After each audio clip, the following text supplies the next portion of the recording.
যে এরকমভাবে আমি মহাকাশী হয়েছি, মানে সাউন্ড ওয়াইজ আমি হয়তো স্পেস রক ক্রিয়েট করিনি, কিন্তু থিমেটিক্যালি আমি বারবার মহাকাশ আশ্রয়ী হয়েছি।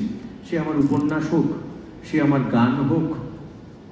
সো সবসময় একটা আকাশকে খুঁজে পাবার বাসনা, ইচ্ছে, এবং আকাশের মাধ্যমে স্বাধীনতাকে খুঁজে পাবার একটা চেষ্টা, এটা বরাবরই আমার মধ্যে ছিল।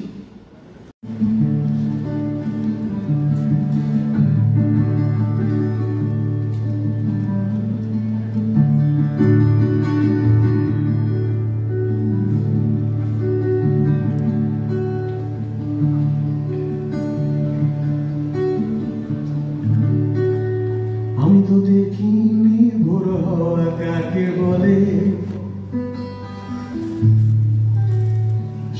শুনিনি পাখিদের কলতান, ঘুমিয়ে অথবা তাড়াহুড়োর সকালে আসলে বাঁচেনি আদমের সন্তান।